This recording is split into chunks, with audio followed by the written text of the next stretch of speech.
Hi friends, today మనం 10th క్లాస్లోని second lesson అయిన కెమికల్ రియాక్షన్స్ అండ్ ఈక్వేషన్స్ లెసన్ని ఎక్స్ప్లెయిన్ చేసుకుందాం. సో టైం సేవ్ అవుతుందని ముందుగా రాసి పెట్టాను. సో మీకు ఇది నచ్చకపోతే కామెంట్లో అయితే చెప్పండి, ముందుగా రాయొద్దని. సో ఫస్ట్ మనం లోవర్ క్లాసెస్లో డిస్కస్ చేసుకున్నట్టయితే ఇక్కడ లోవర్ క్లాసెస్లో మనం temporary changes, permanent changes and man made and natural changes. Man made changes are also known as artificial changes. So ఇక్కడ పర్మనెంట్ చేంజెస్ని మనం కెమికల్ చేంజెస్ అని కూడా అంటాం. సో అంటే కెమికల్ చేంజెస్ అనేవి permanent changes.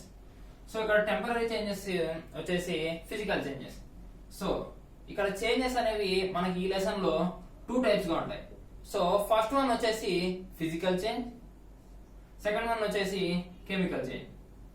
So chemical reaction జరిగితే chemical change అనేది రీప్లేస్ అవుతుంది, అంటే ప్లేస్ అవుతుంది. సో కెమికల్ రియాక్షన్ యొక్క ప్రాపర్టీస్, కెమికల్ రియాక్షన్ అనేది permanent change. So chemical reaction జరిగినప్పుడు ఆ ప్రాపర్టీస్ అంటే నేచర్ అనేది చేంజ్ అవుతుంది. So properties changes, so colour also changes. ఈ కెమికల్ చేంజ్ అనేది అంటే కెమికల్ రియాక్షన్ అనేది ఎక్సోథర్మిక్ ఆర్ ఎండోథర్మిక్ రియాక్షన్. అంటే హీట్ ఎవాల్వ్ అవ్వచ్చు, కొన్నిసార్లు హీట్ అబ్జర్వ్ చేసుకోవచ్చు. సో ఈ 2 అనేవి వైస్ వర్సా. సో ఒక దాంట్లో ఇది వస్తే ఇది రాదు, ఇది వస్తే ఇది రాదు, అలా. సో ప్రెసిపిటేట్ అనేది కొన్ని చోట్ల ఫామ్ అవుతుంది, గ్యాస్ లిబరేషన్ అనేది కొన్ని చోట్ల జరుగుతుంది. సో ఇక్కడ మనం చూసుకున్నట్టయితే పర్మనెంట్ చేంజెస్ ఎగ్జాంపుల్స్ వచ్చేసి బర్నింగ్ ఆఫ్ కోల్ బర్నింగ్ అనేది జరిగినప్పుడు కార్బన్ డైఆక్సైడ్ రిలీజ్ అవుతుంది. సో మళ్ళీ మనకు కోల్ రాదు కదా, సో ఇది పర్మనెంట్ చేంజ్. తర్వాత డైజెషన్, ఒకసారి ఫుడ్ డైజెస్ట్ అయిన తర్వాత మళ్ళీ దాని ప్లేస్ లోకి రాలేదు కదా, అంటే సేమ్ ఫుడ్ పొజిషన్ లోకి రాలేదు. సో కర్డ్ ఫార్మేషన్ అనేది మిల్క్ కి ఎప్పుడైతే లాక్టోబాసిల్లస్ బ్యాక్టీరియా యాడ్ అవుతుందో అప్పుడు కర్డ్ గా చేంజ్ అవుతుంది. కానీ కర్డ్ నుంచి మళ్ళీ మనం మిల్క్ తీసుకురాలేము. సో ఇది పర్మనెంట్ చేంజ్. అలాగే రెస్పిరేషన్, క్రాకర్స్ బర్నింగ్. రెస్పిరేషన్ తీసుకున్నట్టయితే మనం రెస్పైర్ చేసేటప్పుడు ఆక్సిజన్ ఎలా అయితే లోపలికి వెళ్తుందో మళ్ళీ బయటకు వచ్చేటప్పుడు కార్బన్ డైఆక్సైడ్ మాత్రమే వస్తుంది. So some amount of oxygen వస్తుంది కాబట్టి most of the percentage carbon dioxide కాబట్టి దాన్నే కన్సిడర్ చేస్తాం. సో ఇది కూడా పర్మనెంట్. క్రాకర్స్ బర్నింగ్, ఒక క్రాకర్స్ అనేవి మనం కాల్చినప్పుడు అది బూడిదలాగా మిగిలిపోతుంది, కానీ మనం మళ్ళీ క్రాకర్స్ ని తీసుకురాలేం కదా. సో ఇది కూడా పర్మనెంట్ చేంజ్. సో ఇక్కడ ఎక్సోథర్మిక్ అండ్ ఎండోథర్మిక్ అంటే ఎక్సోథర్మిక్ రియాక్షన్ అనేది ఎమిషన్ ఆఫ్ హీట్, అంటే రియాక్షన్ జరిగిన తర్వాత మనకి హీట్ అనేది బయటకి ఎవాల్వ్ అవుతుంది. సో ఎండోథర్మిక్ రియాక్షన్ అంటే అబ్జార్ప్షన్ ఆఫ్ హీట్.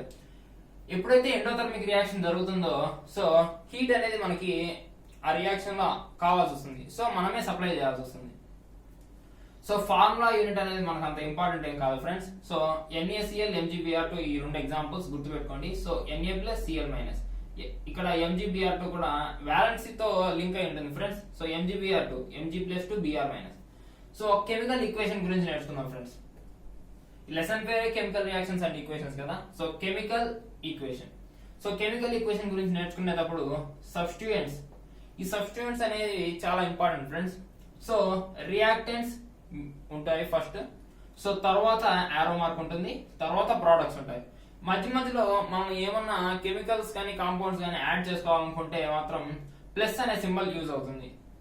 సో తర్వాత ఈ యారో అనేది ఏదైతే ఉందో ప్రోడక్ట్స్ ని రియాక్టెంట్స్ ని డివైడ్ చేయడానికి యూజ్ అవుతుంది. సో ఇక్కడ ఒక రియాక్షన్ ఎగ్జాంపుల్ తీసుకున్నట్టయితే CaO ప్లస్ H2O అనేది రియాక్టెంట్స్ అనమాట, అంటే LHS పార్ట్. సో ఇది యారో. ఇక్కడ చూడండి రియాక్టెంట్స్ ని ప్రొడక్ట్స్ ని డివైడ్ చేస్తుంది కాబట్టి ఇది యారో.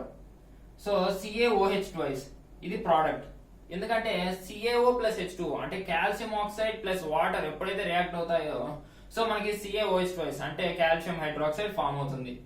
సో దీన్ని వైట్ వాష్ గా కూడా పిలుస్తారు. గోడలకి మనం ఎప్పుడైతే ఇది అప్లై చేస్తామో అప్పుడు వైట్ పెయింటింగ్ లాగా మారిపోతుంది. సో కెమికల్ ఫార్ములా అనేది చాలా ఇంపార్టెంట్ కాంపౌండ్ కి, ఎందుకంటే మనం ఎప్పుడైతే ఒక రియాక్షన్ అనేది రాస్తూ ఉంటామో సో మనకి దాని యొక్క ఫార్ములా తెలిసి ఉండాలి. అంటే కాంపౌండ్ ఫార్ములా తెలిస్తేనే మనం రియాక్షన్ ఫార్మ్ చేయగలం. సో సింబల్స్ కూడా తెలిస్తేనే మన కెమికల్ ఫార్ములా తయారవుతుంది.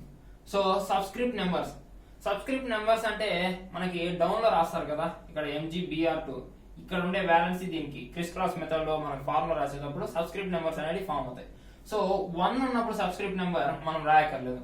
ఇక్కడ రెండుటికి NaCl అంటే Na ఇక్కడ 1 ఉన్నట్టు, ఇక్కడ Cl 1 ఉన్నట్టు. సో మనకి అంత ఇంపార్టెంట్ లేదు కాబట్టి మనం రాయక్కర్లేదు.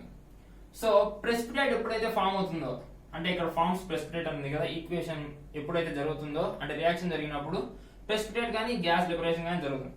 సో ప్రెసిపిటేట్ ఫామ్ అయినప్పుడు యారో డౌన్వర్డ్స్ చూపిస్తాం, గ్యాస్ లిబరేట్ అయినప్పుడు యారో అప్వర్డ్స్ చూపిస్తాం. హీట్ యాడ్ అంటే హీట్ ఎప్పుడైతే లోపలికి యాడ్ అవుతుందో అంటే రియాక్షన్ లోకి యాడ్ అవుతుందో సో ఎండోథర్మిక్ రియాక్షన్ అవుతుంది అంటే ప్లస్ క్యూ అనమాట.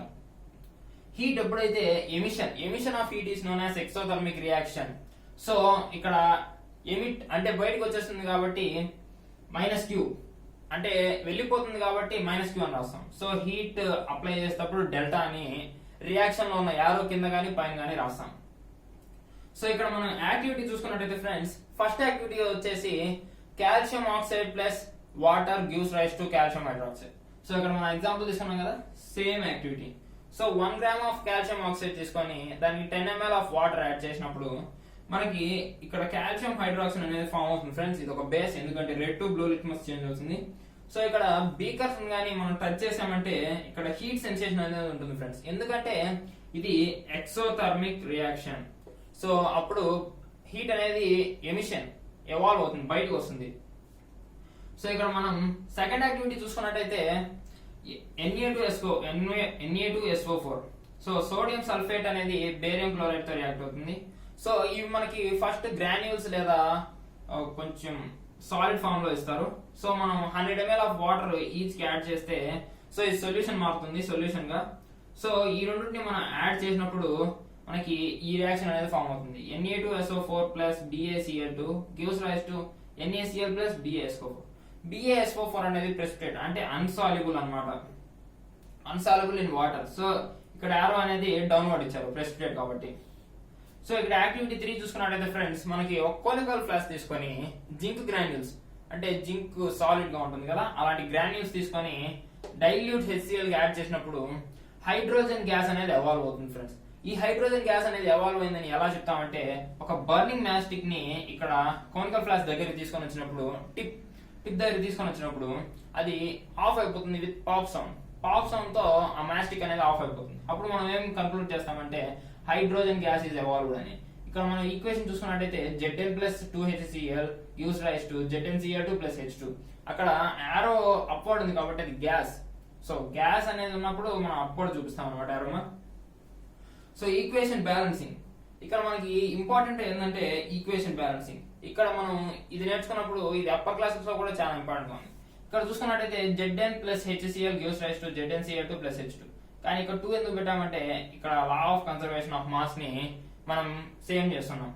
సో ఇక్కడ LHS mass is equal to RHS mass, or number of atoms in LHS is equal to number of atoms in RHS. So ఇక్కడ కూడా అదే ఉంటుంది friends, law of conservation of mass. Total reactants mass is equal to total products mass. So reactants number of atoms is equal to reactants number of products. ఇక్కడ చూసుకున్నట్టయితే friends example లో zinc ఉంది friends, zinc it side అంటే LHS side 1 ఉంది, RHS side 1 ఉంది. So ఇక్కడ normal గా ఇది 2 లేకుండా చూద్దాం. సో H అనేది 1 ఉంది కానీ ఇక్కడ 2 ఉన్నాయి. సో Cl కూడా ఇక్కడ 1 ఉంది, ఇక్కడ 2 ఉన్నాయి. సో 2 ఉండాలి కాబట్టి ఫ్రంట్ మనం 2 ఇచ్చేస్తాం, అప్పుడు 2H అవుతుంది అంటే H2 ఈక్వల్ 2Cl అవుతుంది, ఇక్కడ Cl2 ఈక్వల్. సో అలా LHS is equal to RHS అంటే అది బ్యాలెన్స్డ్ ఈక్వేషన్ అన్నమాట. ఇక్కడ మన ఆటమ్ అనేది స్మాలెస్ట్ ఇన్ ద రియాక్షన్ కాబట్టి ఆటమ్స్ ని మనం ఈక్వల్ చేసుకుంటాం. So atom is the smallest in any chemical equation. So ఇక్కడ మనం వాటర్ రియాక్షన్ తీసుకున్నప్పుడు అయితే H2 plus O2 gives rise to H2. ఇక్కడ యారోని గివ్స్ రైస్ టు అని చదువుతారు ఫ్రెండ్స్. సో ఇక్కడ ఎలిమెంట్ ఇక్కడ ఇలా బాక్స్ వేసుకున్నట్లయితే మనకి ఇంప్రెషన్ అనేది చాలా బాగుంటుంది. So first element hydrogen oxygen, number of atoms LHS RHS side. So ఇక్కడ చూసుకున్నట్లయితే LHS సైడ్ లో 2 హైడ్రోజన్స్ ఉన్నాయి, సో ఆక్సిజన్ కూడా 2 ఉన్నాయి. రైట్ సైడ్ చూసుకున్నట్లయితే hydrogen 2 and oxygen 1. So first మనం ఇక్కడ ఉన్న ఆక్సిజన్ బ్యాలెన్స్ చేసుకుంటాం కాబట్టి H2 plus O2 gives rise to 2H2O. So 2 O's, so ఇక్కడ 2 O's బ్యాలెన్స్. సో ఇక్కడ హైడ్రోజన్స్ 4 ఉన్నాయి ఫ్రెండ్స్, కానీ ఇక్కడ హైడ్రోజన్స్ 2 మాత్రం ఉన్నాయి కాబట్టి ఇక్కడ 4 చేయాలంటే ముందు 2 పెట్టుకోవాలి. 2H2 plus O2 gives rise to 2H2O. LHS is equal to RHS. So ఈ మెథడ్ ఏమంటారంటే ట్రయల్ అండ్ ఎర్రర్ మెథడ్. ఇది మనకి అప్పర్ క్లాసెస్ కి వెళ్ళిన తర్వాత మెథడ్స్ మారుతుంటాయి ఫ్రెండ్స్. ఇది basic method, trial and error method. So combustion of propane C3H8 propane combustion చూసుకున్నట్టయితే C3H8 ప్లస్ O2 అంటే ఆక్సిజన్ తో కంబైన్ అవుతుంది కాబట్టి కంబషన్ అప్పుడు. So C3H8 plus O2 gives rise to CO2 plus H2O. So ఇలా మనం చూసుకున్నట్టయితే కార్బన్ ని బ్యాలెన్స్ చేయడానికి అండ్ హైడ్రోజన్ బ్యాలెన్స్ చేయడానికి ఇక్కడ 3 తో ఇక్కడ 4 తో మల్టిప్లై చేస్తారు ఫ్రెండ్స్.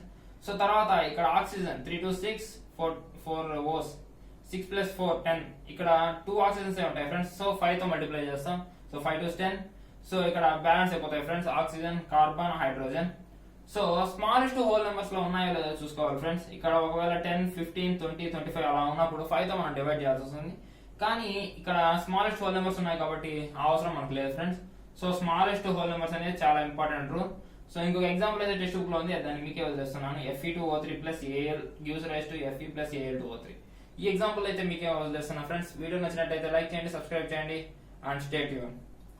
సో దీని నెక్స్ట్ చాప్టర్ వచ్చేసి tomorrow day after tomorrow upload చేస్తా ఫ్రెండ్స్. Thank you.